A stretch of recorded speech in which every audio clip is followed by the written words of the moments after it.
What's up, everybody? Sober Mike here. Congratulations to everybody for another 24 hours down. Happy Friday, another week down, work week down.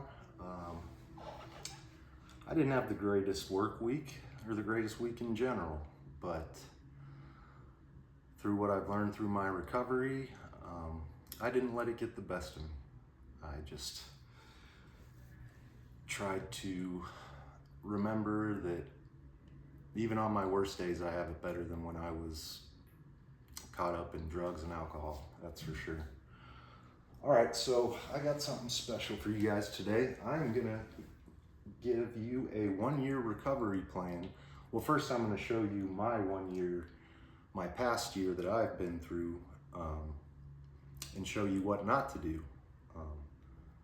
Don't make the mistakes I made and have to go through the year I went through, because it'll only make things harder on you. So I'm gonna go ahead and start off. My year of sobriety started last year on December 21st. Well, my sobriety date was the 22nd, but my story started on the 21st. And I am gonna use right here, as I'm going through this, I'm gonna say this will be happy, sad, and right in the middle is just a normal day for you. So I started off December 21st of last year, drinking at my local watering hole, the Chili's in East Mesa. That day it was intended to be my last day of drinking, ironically enough. I started the day off like I do most Saturdays, hungover as I could be, possibly. And I went out to do some Uber Eats deliveries. I did that as my little side hustle to pay for my drinking. So I went out and it was kind of slow, and being that I was hungover and felt sick, I decided I'd go get a Bloody Mary, which I would do time to time on Saturday and Sunday, because Fridays and Saturdays I usually go hard, every day I go hard, but those days especially. So I went and I got a Bloody Mary. Normally I would just get the Bloody Mary and the bartender doesn't ask me if I want a double, but she asked me if I wanted a double, and I figured, well, this is my last hurrah, why not? So I got the double, drank the Bloody Mary, went from feeling sick to feeling pretty good. Not necessarily drunk, but pretty good. Went back out and took a couple more deliveries. It was pretty slow, so I decided I was gonna go home, take a nap, and get ready. I usually would head up to Chili's about 3:30, 4 o'clock. Headed up there, proceeded to start drinking. My son was flying in to visit me for the holidays. I had kind of gotten into a fight with his mom, not her fault at all. I was drunk and being an asshole. And so I got off the phone, went back into Chili's, and I said, I don't normally drink a lot of liquor. Like I said, the Bloody Mary I would do every now and again, because I turn into a real asshole when I'm drinking hard alcohol. So I tried to, the past 5 years or so, stay away from hard alcohol, but when I'm drinking, I'm gonna drink whatever I can drink. So I went back into Chili's and I ordered a double shot of Jameson, and I was already fucked up at that point, and my buddy said right after I drank that, I just turned into a completely different person. I started being a dick to him. He wanted to give me a ride home. I told him, fuck you, I can drive. You're the alcoholic, not me. I don't know, all kinds of shit, just hurtful stuff. And so I proceeded to get in my car, and he said I just peeled out and took off. And I'd say I was living with my parents at the time, and their house probably 8 miles away. So I was about to make my last turn on the main streets, and I tend to be fucking around on my phone when I'm drinking and driving, real smart on both parts. But I'm not sure if I was messing around on my phone. I may have just completely passed out, but somebody was at a red light and I was doing about 40 miles an hour and just slammed straight into the back of them. I didn't care about myself at the time, but I could have killed them, and that really, well, we'll put it on the board. So 21st, my emotions went, I was already down around here, and that just brought me straight down to as low as you can go. So I was starting low as you can go, like most of us, maybe even lower, because I had just almost ended somebody's life. And that really weighed on me big. So cops showed up, of course. There was no denying that I was drunk. They tried to, I pulled the old, I only had a couple of beers. They were going to give me the field sobriety test. They were starting to try to, and I told them I can't pass that. I'm not going to be able to do it. I knew at that point there was no getting around it. But I cooperated completely. The cops actually gave me a ride home. Told me, I told them my life's over. At that point, the accident was so bad, I wasn't sure if I was going to get reckless endangerment or I don't know. I mean, I guess the cops were giving me a ride home, so I was probably overreacting a little bit, but I thought my life was over at that point, and the cops told me, you just need to get your stuff together and get yourself into recovery or do something. But your life's not over. You can get past this. So let's come to the 22nd. I woke up. Well, throughout the night I was so sick from the alcohol and just sick to my stomach from what I had done. I woke up feeling absolutely awful. And right away I told my dad, he'd been telling me for years something like this was going to happen, and I denied it. I had always said, no, I'm real careful. I told him, and he said, I told you all this time that this was going to happen, and you can't drink. You're an alcoholic. My mom was an alcoholic, ruined her life because of it. And he had told me, you're going to go down the same path, and that's exactly what I was doing. So anyways, woke up that morning. I had so much adrenaline going the night of the accident, I didn't realize that the impact of the airbags against my chest, I didn't go to the hospital, but I'm pretty positive I broke 2 ribs on this side and 2 on this side, maybe possibly 3.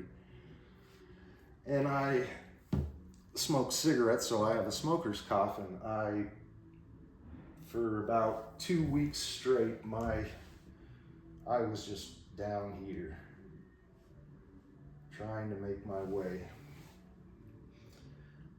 And it was miserable, I'm not gonna lie, it was miserable. Every single day I still didn't know what was going on with my case. Every single day was just uncertainty, but I knew at that point I could no longer drink. I knew that this was serious. Literally, upon the collision, I feel like the desire to drink just, I coughed it up. It was pushed out of me. It was a blessing that no one got hurt, and that I was able to realize at that moment that I am an alcoholic. I knew I was an alcoholic, but my life was unmanageable at this point. And I wanted to do something about it. So I was going, I got through a month or so, 2 months. I finally got, probably after a month, I got my summoning for my court date. So I was slowly starting to realize that, okay, I can probably do this. I just got to do everything that my attorney tells me, and things will be all right. Well, once I met with my attorney, he just asked me, are you in recovery? Are you doing anything because they were trying to get me to serve the full 90 days. Arizona has some of the toughest DUI laws in the state. And my attorney told me, if you prove to the courts that you are serious about your sobriety, you can sit here and tell me you're sober. I don't know that you're sober. You look like you're doing good, but I don't know that.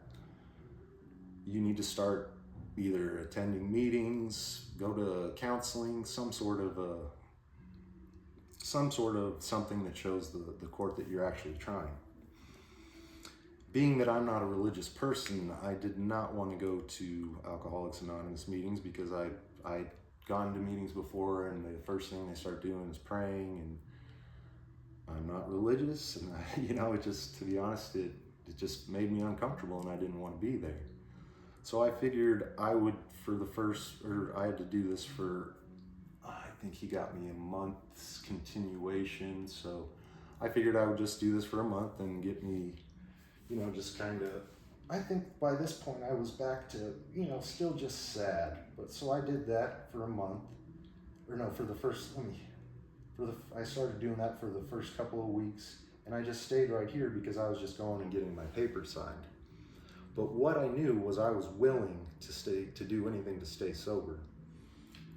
So as one of my friends says, take the cotton out of your ears and put it in your mouth. Sit down and shut up and listen to these people, because they've got years of knowledge and they can help you. So that's exactly what I did. So after about 2 weeks or so, I decided that I'm gonna give this a try. I'm gonna accept a higher power into my life. And at that point, my higher power was just a group of drunks.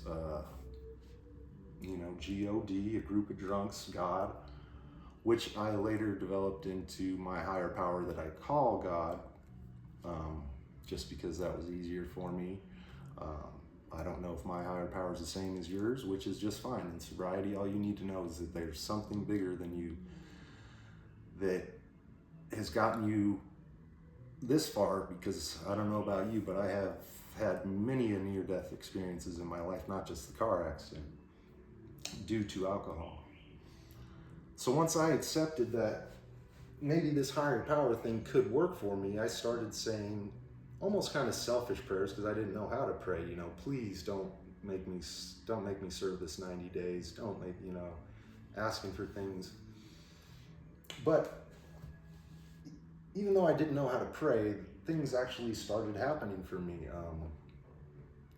The stress and things like that just started to kind of go away. So I started to slowly creep up to, I need to go back here. Sorry about that. I was already back up to bad by that next day, when I knew I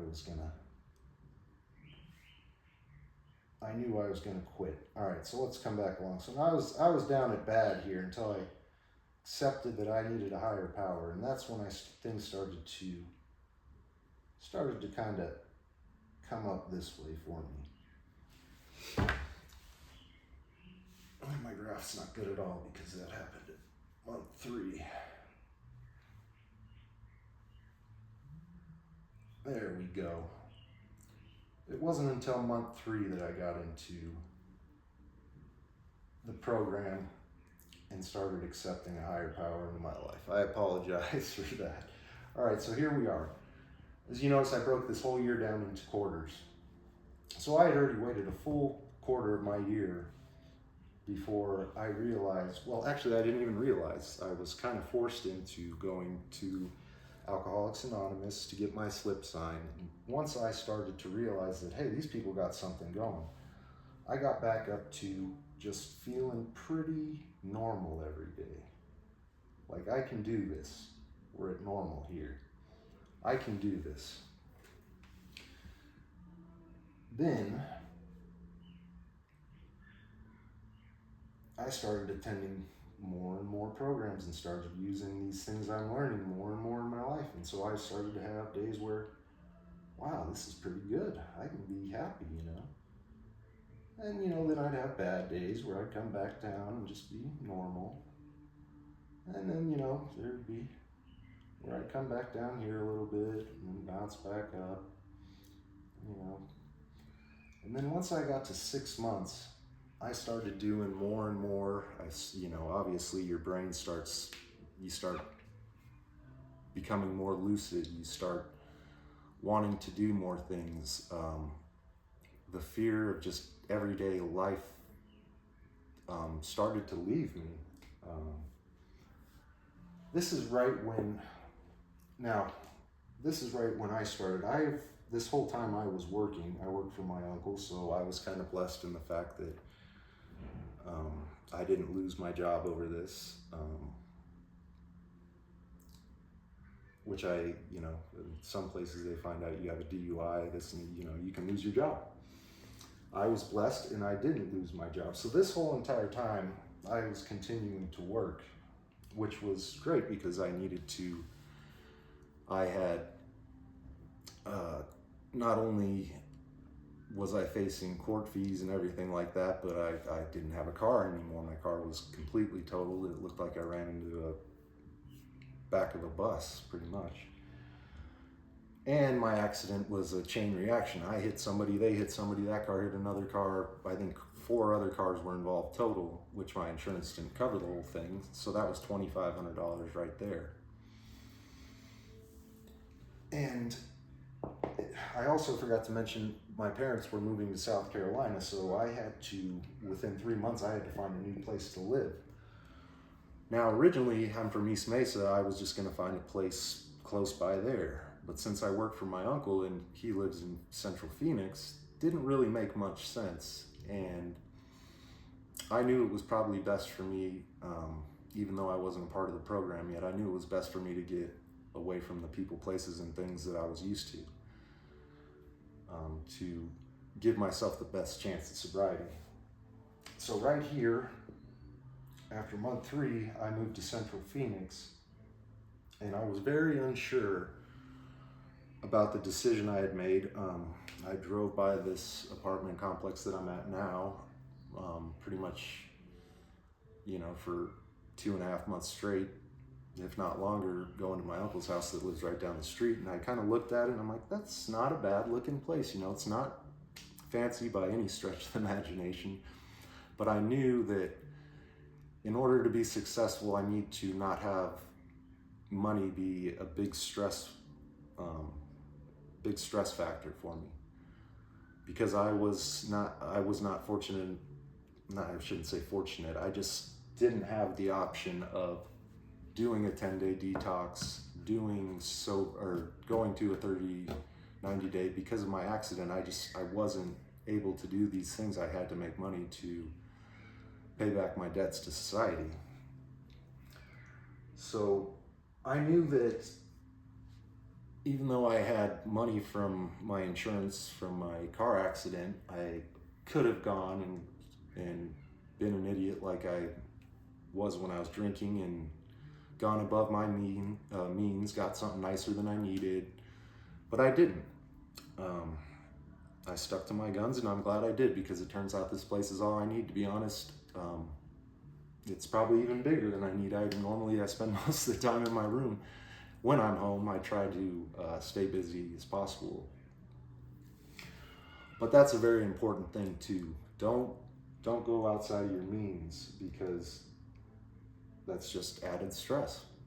I did the exact same thing when I bought a new car. I had plenty of money where I could have got something more expensive. I probably even could have got something and made payments, but I decided I'm not going to do that. I'm going to get something that's cheap, doesn't need to be fancy, just gets me from A to B. So that's what I did. And now we're back to month 6 here. So I've been working this whole time, saving up money, and I was spending $1,500 a month on bar fees, and on my way home from the bar, I'd buy a 15-pack of Keystone Light, drink that once I got home. So all this time, granted, I am taking ride shares to everywhere I'm going. I had a couple of lost days of wages where I had to go to court instead of work, things like that. But the fact that I'm saving $1,500 a month on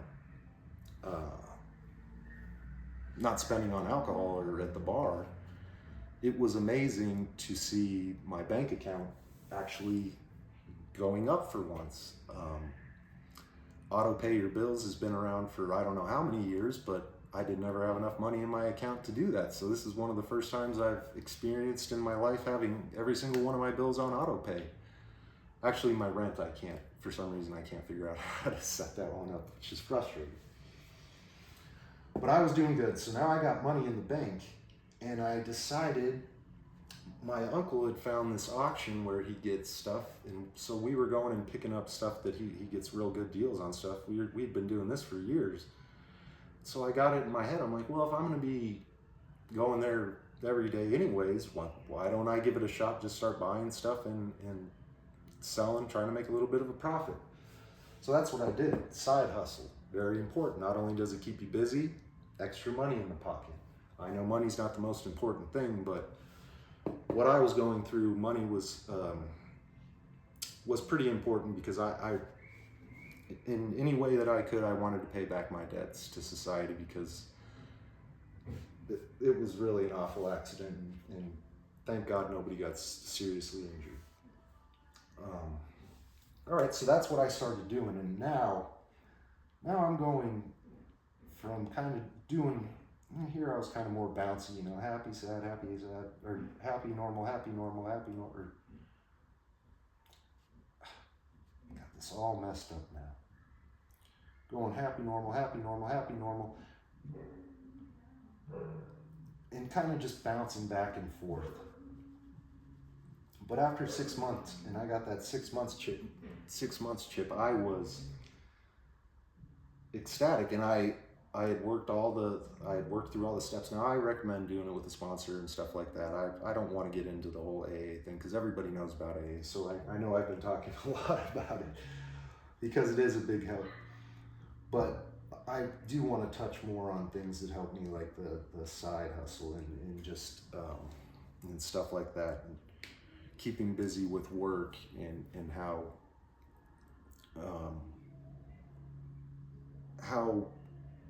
things that we thought when we were drinking, like, oh man, I gotta go to work, become more like, I get to go to work. I used to think I just worked. I don't know, it was weird because when you're working just to spend all your money on alcohol, it works like you get nothing out of it. You don't feel any sense of accomplishment. You just want to get it over with. Day goes by slow as can be. Nowadays, sometimes I'm so busy, I wish there was more hours in the day, and I never thought I would have said that when I was drinking. So anyways, I don't want to get too much into my recovery plan because it's not what I suggest anyways. But once I started making friends through the program, and I don't have this bouncy anymore. I'm just pretty much the last 6 months have been just pretty much where I'm just riding this wave of pretty much happy. And I am, now that I think about it, I'm 3 days away from my 3 days away. What did I say before? 2? Well, pretty much now. And that's how easy, that's how it's not supposed to be. I made it difficult on myself. Now, let's go through what I've learned through the program, through the hundreds of people's stories that I've heard, how this should be done the right way. All right. Now, this will be your start date right here. Start date. Okay, and we still got just our, this is happy. Let me write this so I remember. Happy. Down here we have sad, and this is just in the middle. All right. Now, this is what I suggest you do, because I suffered through terrible withdrawals for, well, the worst of them with the shakes and sickness were probably 3 to 5 days. and then probably a good 10 days before I felt somewhat back to somewhat back to normal. So what I suggest you do, we'll break this down into, what do we do here? So now we got 30 days. All right, so what I suggest is for your first 10 days, you're going to be feeling down here bad. So what I suggest, or on your first day of stopping, you're going to feel bad. So what I suggest is, I'll write this down, 10-day detox. Now, I used to always treat detox as if it was a vacation because I was never serious about completely quitting drinking for the rest of my life. I just wanted to get well enough and right enough in the head where I could control my drinking. Never works. 8 years of my life I spent doing this. 10 to 12 times I think in detox. So I suggest you go to detox. All right, so let's say you do a 10-day detox. All right, so you're gonna be feeling, the first day you get there, you're gonna be feeling terrible. But then they're gonna give you stuff to help you sleep, and you'll probably start feeling a little better by day 2, day 3. But you know, let's get this in. You'll start feeling a little better. You probably get back about halfway happiness.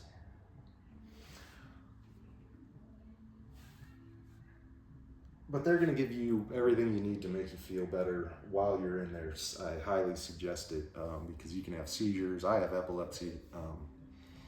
So I've had grand mal seizures, and they are no fun. You don't want to have a seizure. I'm sure many of you that are addicted to drugs and alcohol have been addicted to drugs and alcohol. Many of you have probably experienced seizures, and they are no fun. So that's what I recommend for your first 10 days, and that will probably get you feeling a little better. That'll get you a little bump, a little head start. Then, now I know not everybody's going to be able to do this. Some of you will have to do like I did and white knuckle it. But I suggest you, instead of white knuckling it for 30 days, I suggest you find a program.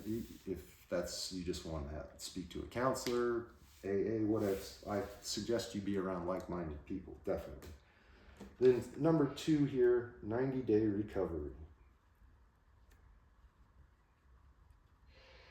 Now, like I said, I did not do this, but I have listened to hundreds of people's stories that have done this and recommend doing this because I don't know if maybe it's just me. I've spoken with a lot of people, but I tend to, after the first couple of days, I tend to start getting onto that pink cloud that they talk about while I'm still in detox. After I quit having that sick feeling, I start to get on that pink cloud, and I start to, every time I'd start to enjoy the meetings that you have in detox, and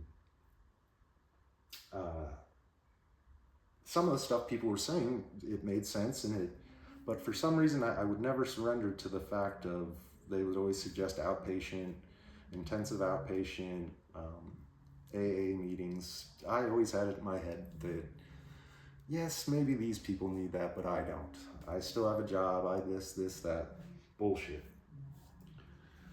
All right, so now, like I said, I always kind of enjoyed being in detox. I thought, besides not being able to smoke cigarettes, I thought it was pretty good. It was pretty fun. The food was, the ones I was always in, the food was good, the people were cool.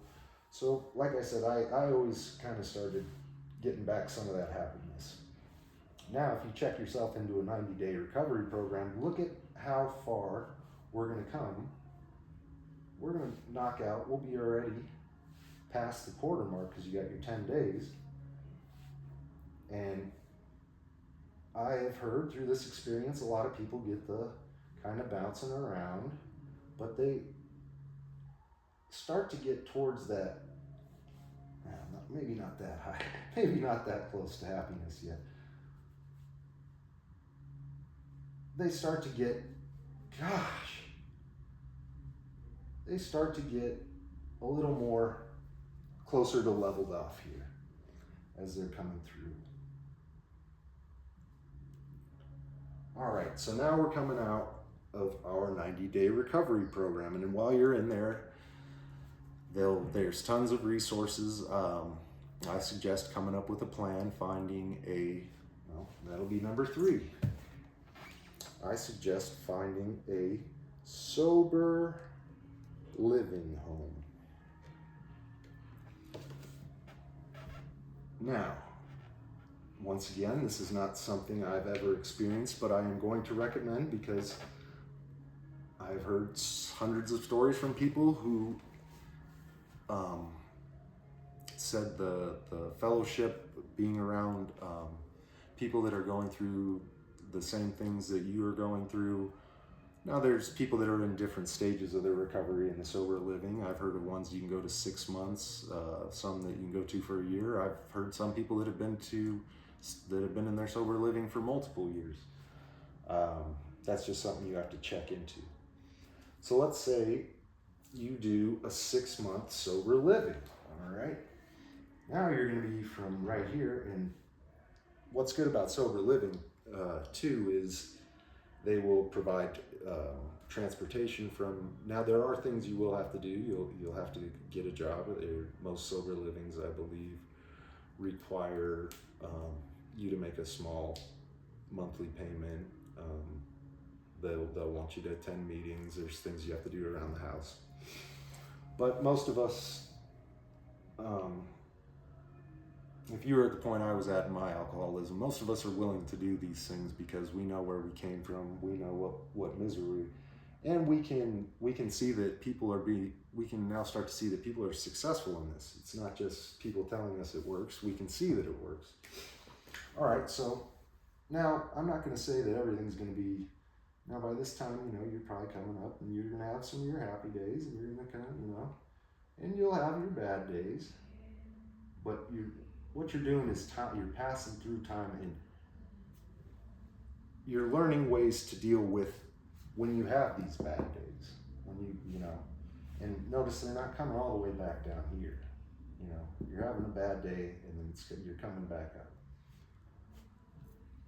And I found the reason for that is I wake up and I pray my prayer isn't some in-depth thing. Sometimes it'll be a little more, and I'll say the same thing in the morning. I ask for the ability to make sound decisions in all aspects of my life, because when I do that, if I make sound decisions mentally, bodily, for my health,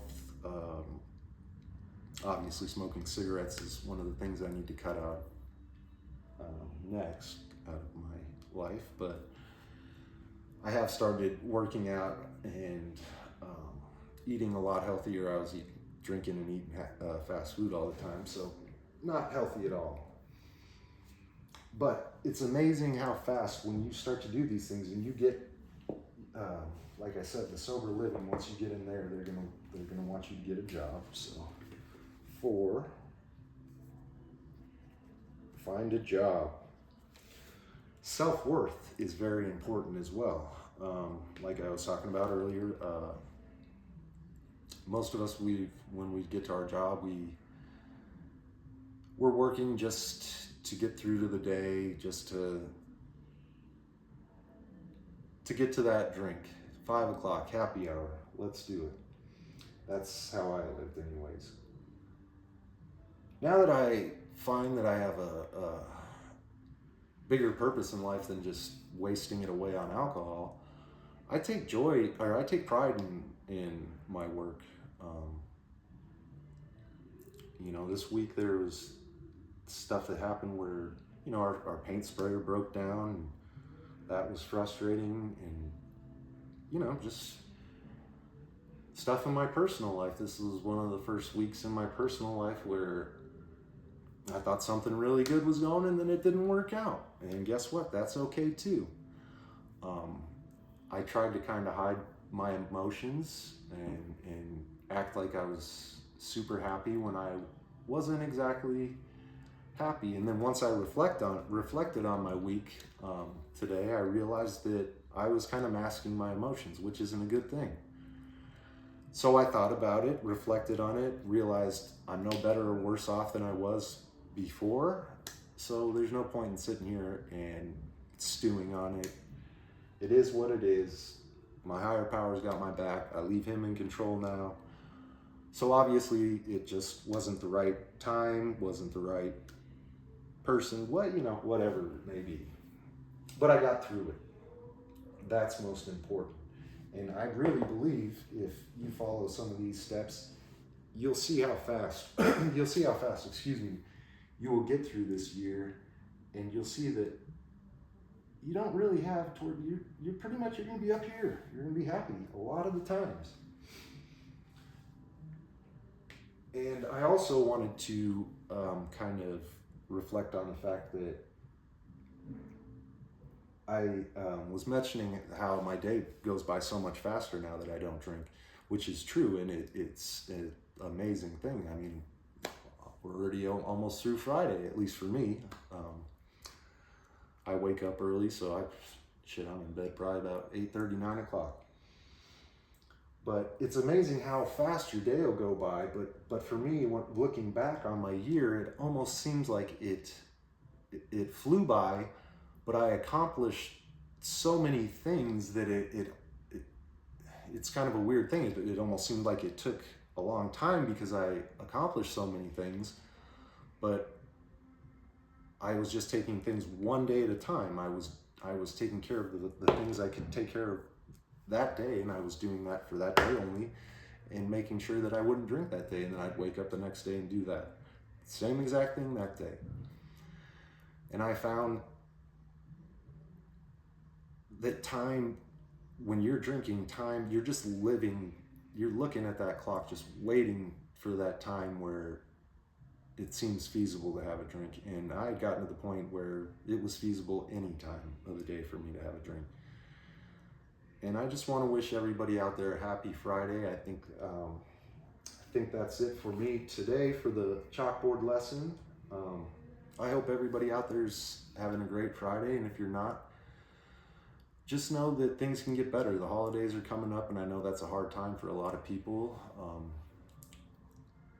If your family is the type that if it's hard for you to be around drinking and your family likes to drink, there's plenty of places that you can go and you'll be accepted. You'll feel like your family there if you're not part of a program yet or not part of the fellowship.